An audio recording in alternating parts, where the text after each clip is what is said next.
Me piden que explique por qué temo a las corrientes de aire frío, por qué tirito más que otros al entrar en una habitación fría y parece como si sintiera náuseas y repulsión cuando el fresco viento de anochecer empieza a deslizarse por entre la calurosa atmósfera de un apacible día otoñal. Según algunos reacciono frente al frío como otros lo hacen frente a los malos olores. Impresión esta que no negaré. Lo que haré es referir el caso más espeluznante que me ha sucedido, para que ustedes juzguen en consecuencia si constituye o no una razonada explicación de esta peculiaridad mía. Es una equivocación creer que el horror se asocia inextricablemente con la oscuridad, el silencio y la soledad. Yo me di de bruces con él en plena tarde, en pleno ajetreo de la gran urbe y en medio del bullicio propio de una destartalada y modesta pensión, en compañía de una prosaica patrona y dos fornidos hombres. En la primavera de 1923, había conseguido un trabajo bastante monótono y mal remunerado en una revista de la ciudad de Nueva York. Y viéndome imposibilitado de pagar un sustancioso alquiler, empecé a mudarme de una pensión barata a otra en busca de una habitación que reuniera las cualidades de una cierta limpieza, un mobiliario que pudiera pasar y un precio lo más razonable posible.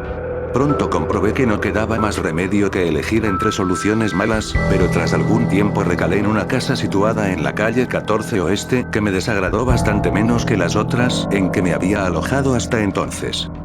El lugar en cuestión era una mansión de piedra rojiza de 4 pisos, que debía datar de finales de la década de 1840, y provista de mármol y obra de marquetería cuyo hermoso y descolorido esplendor era muestra de la exquisita opulencia que debió tener en otras épocas.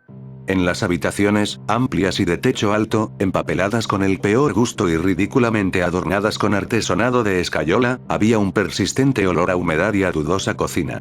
Pero los suelos estaban limpios, la ropa de cama podía pasar y el agua caliente apenas se cortaba o enfriaba, de forma que llegué a considerarlo como un lugar cuando menos soportable para hibernar hasta el día en que pudiera volver realmente a vivir.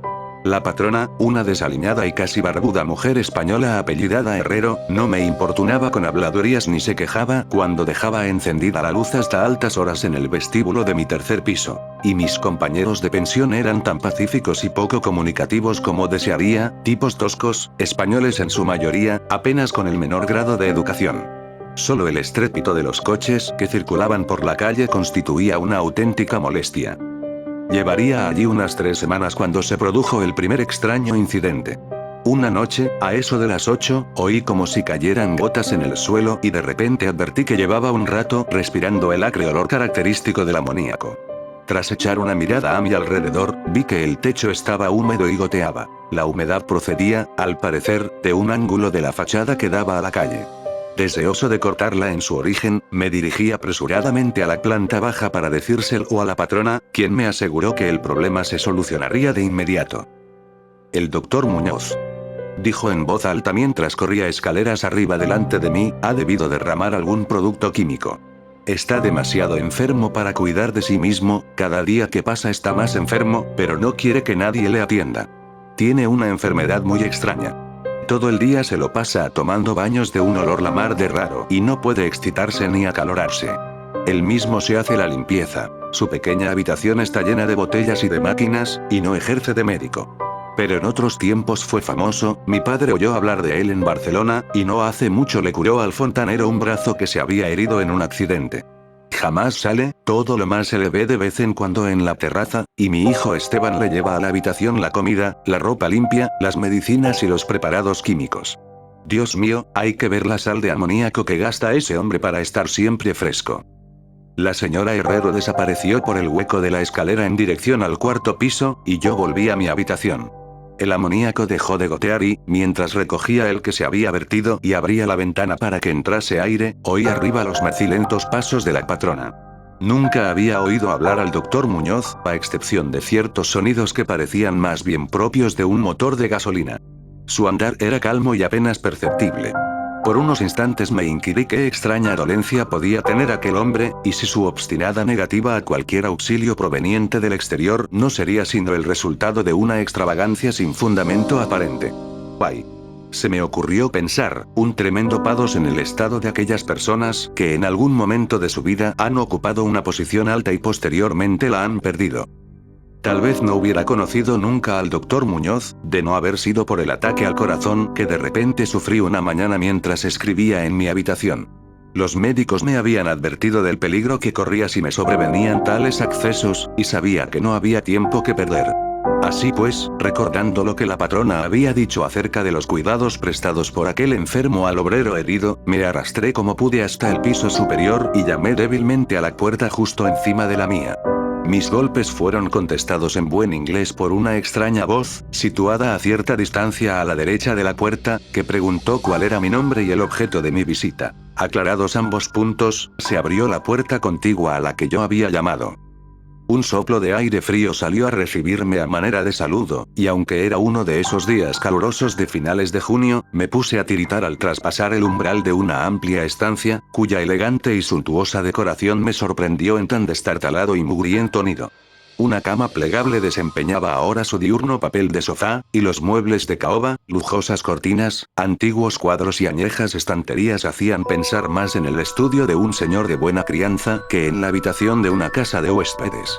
Pude ver que el vestíbulo que había encima del mío, la pequeña habitación, llena de botellas y máquinas a lo que se había referido la señora Herrero, no era sino el laboratorio del doctor, y que la principal habitación era la espaciosa pieza contigua a este cuyos confortables nichos y amplio cuarto de baño le permitían ocultar todos los aparadores y engorrosos ingenios utilitarios. El doctor Muñoz, no cabía duda, era todo un caballero culto y refinado.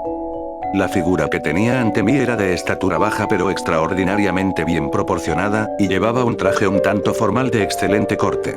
Una cara de nobles facciones, de expresión firme aunque no arrogante, adornada por una recortada barba de color gris metálico, y unos anticuados quevedos que protegían unos oscuros y grandes ojos coronando una nariz aguileña, conferían un toque moruno a una fisonomía por lo demás predominante celtibérica. El abundante y bien cortado pelo, que era prueba de puntuales visitas al barbero, estaba partido con gracia por una raya encima de su respetable frente. Su aspecto general sugería una inteligencia fuera de lo corriente y una crianza y educación excelente. No obstante, al ver al doctor Muñoz en medio de aquel chorro de aire frío, experimenté una repugnancia que nada en su aspecto parecía justificar. Solo la palidez de su tez y la extrema frialdad de su tacto podrían haber proporcionado un fundamento físico para semejante sensación, e incluso ambos defectos eran excusables habida cuenta de la enfermedad que padecía aquel hombre. Mi desagradable impresión pudo también deberse a aquel extraño frío, pues no tenía nada de normal en tan caluroso día, y lo anormal suscita siempre aversión, desconfianza y miedo. Pero la repugnancia cedió pronto paso a la admiración, pues las extraordinarias dotes de aquel singular médico se pusieron al punto de manifiesto a pesar de aquellas heladas y temblorosas manos por las que parecía no circular sangre. Le bastó una mirada para saber lo que me pasaba, siendo sus auxilios de una destreza magistral. Al tiempo, me tranquilizaba con una voz finamente modulada, aunque extrañamente hueca y carente de todo timbre, diciéndome que él era el más implacable enemigo de la muerte, y que había gastado su fortuna personal y perdido a todos sus amigos por dedicarse toda su vida a extraños experimentos para hallar la forma de detener y extirpar la muerte. Algo de benevolente fanatismo parecía advertirse en aquel hombre, mientras seguía hablando en un tono casi locuaz al tiempo que me auscultaba el pecho y mezclaba las drogas que había cogido de la pequeña habitación destinada al laboratorio hasta conseguir la dosis de vida. Evidentemente, la compañía de un hombre educado debió parecerle una rara novedad en aquel miserable antro, de ahí que se lanzara a hablar más de lo acostumbrado a medida que rememoraba tiempos mejores. Su voz, aunque algo rara, tenía al menos un efecto sedante, y ni siquiera pude percibir su respiración mientras las fluidas frases salían con exquisito esmero de su boca. Trató de distraerme de mis preocupaciones hablándome de sus teorías y experimentos, y recuerdo con qué tacto me consoló acerca de mi frágil corazón, insistiendo en que la voluntad y la conciencia son más fuertes que la vida orgánica misma. Decía que si lograba mantenerse saludable y en buen estado el cuerpo, se podía, mediante el esforzamiento científico de la voluntad y la conciencia, conservar una especie de vida nerviosa, cualesquiera que fuesen los graves defectos, disminuciones o incluso ausencias de órganos específicos que se sufrieran. Algún día, me dijo medio en broma que me enseñaría cómo vivir, o, al menos, llevar una cierta existencia consciente sin corazón. Por su parte, sufría de una serie de dolencias que le obligaban a seguir un régimen muy estricto, que incluía la necesidad de estar expuesto constantemente al frío. Cualquier aumento apreciable de la temperatura podía, caso de prolongarse, afectarle fatalmente. Y había logrado mantener el frío que reinaba en su estancia, de unos 11 a 12 grados, gracias a un sistema absorbente de enfriamiento por amoníaco, cuyas bombas eran accionadas por el motor de gasolina que con tanta frecuencia oía desde mi habitación situada justo debajo. Recuperado del ataque en un tiempo extraordinariamente breve, salí de aquel lugar helado convertido en ferviente discípulo y devoto del genial recluso. A partir de ese día, le hice frecuentes visitas siempre con el abrigo puesto. Le escuchaba atentamente mientras hablaba de secretas investigaciones y resultados casi escalofriantes, y un estremecimiento se apoderó de mí al examinar los singulares y sorprendentes volúmenes antiguos que se alineaban en las estanterías de su biblioteca. Debo añadir que me encontraba ya casi completamente curado de mi dolencia, gracias a sus acertados remedios. Al parecer, el doctor Muñoz no desdeñaba los conjuros de los medievalistas, pues creía que aquellas fórmulas crípticas contenían raros estímulos psicológicos que bien podrían tener efectos indecibles sobre la sustancia de un sistema nervioso en el que ya no se dieran pulsaciones orgánicas.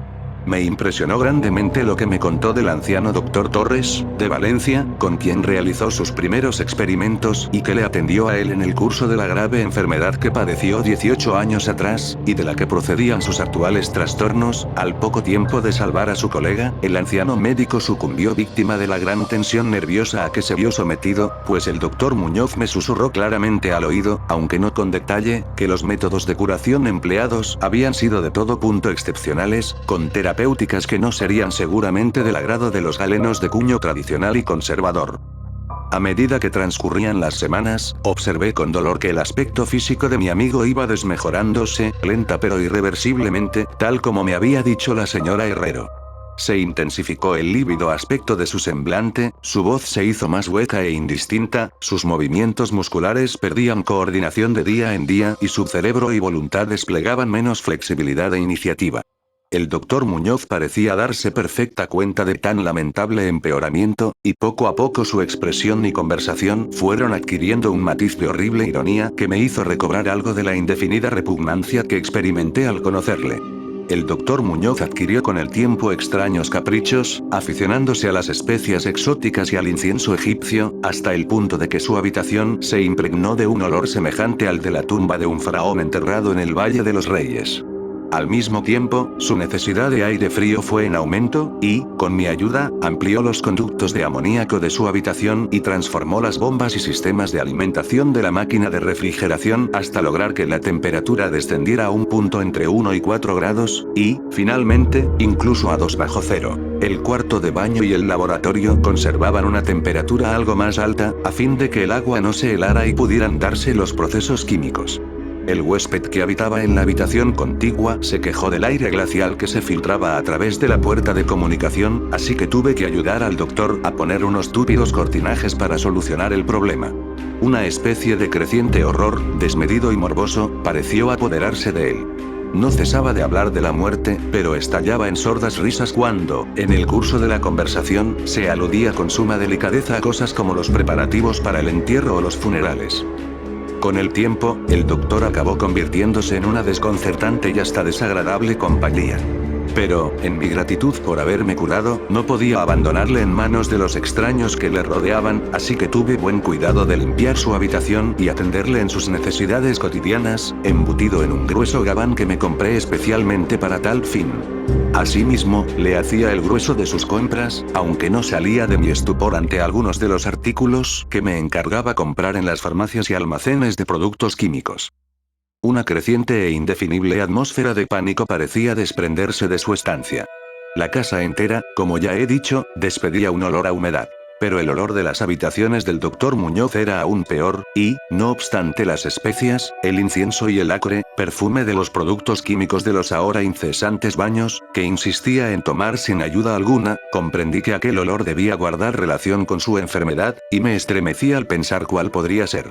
La señora Herrero se santiguaba cada vez que se cruzaba con él, y finalmente lo abandonó por entero en mis manos, no dejando siquiera que su hijo Esteban siguiese haciéndole los recados.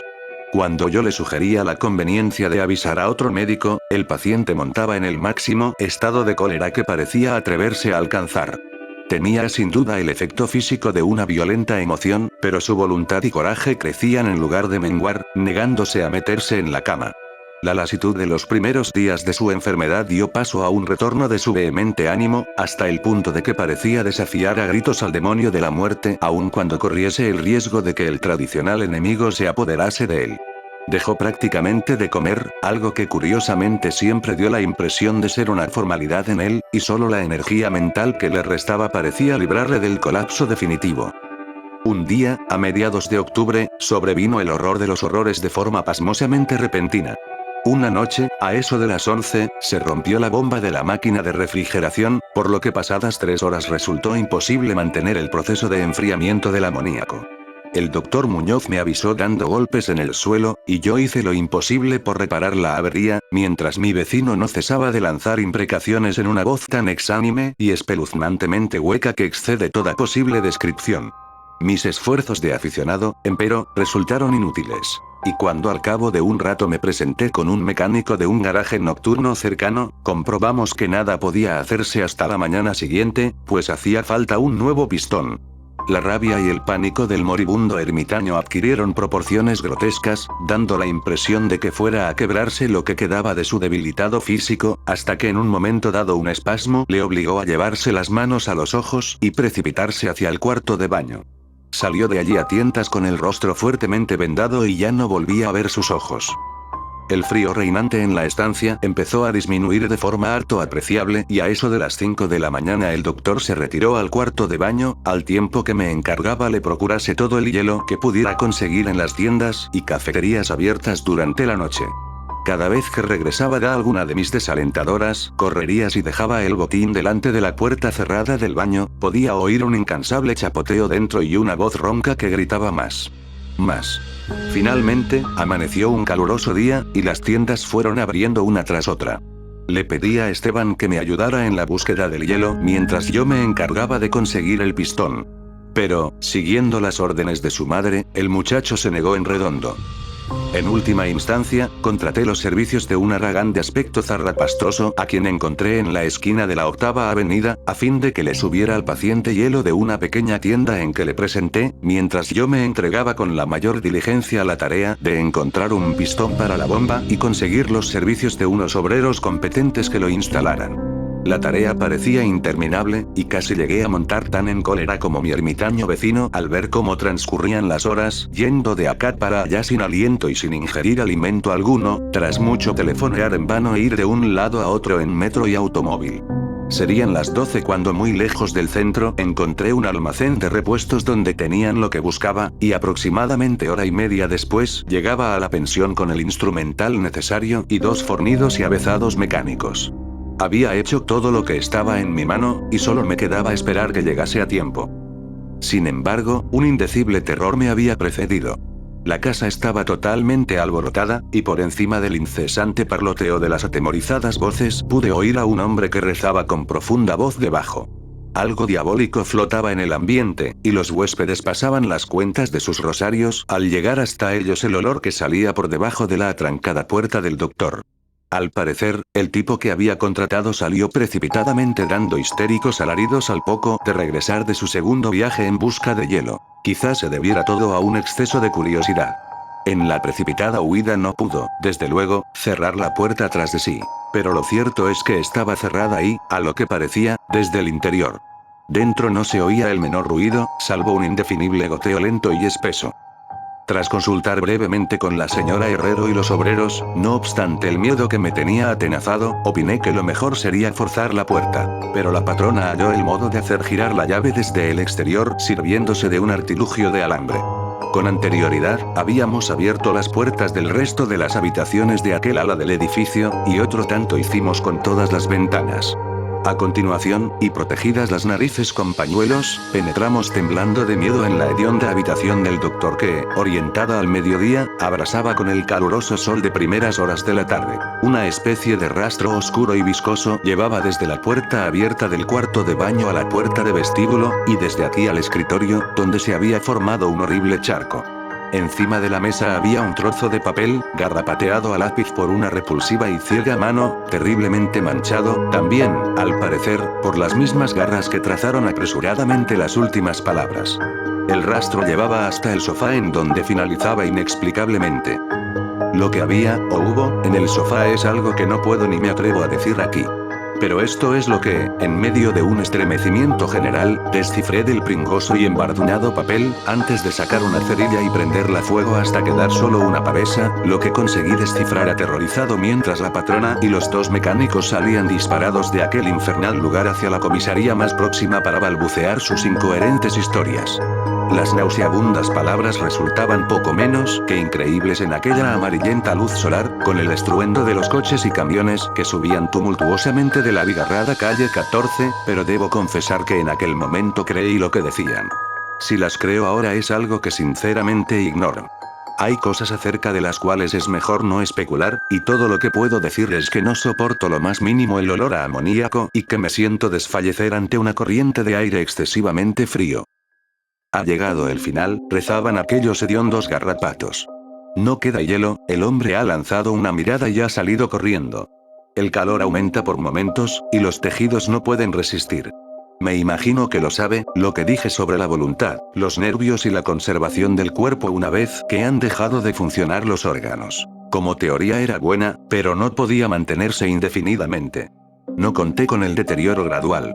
El doctor Torres lo sabía, pero murió de la impresión. No fue capaz de soportar lo que hubo de hacer. Tuvo que introducirme en un lugar extraño y oscuro, cuando hizo caso a lo que le pedía en mi carta, y logró curarme. Los órganos no volvieron a funcionar. Tenía que hacerse a mi manera, conservación artificial, pues, ¿comprende? Yo fallecí en aquel entonces, hace ya 18 años.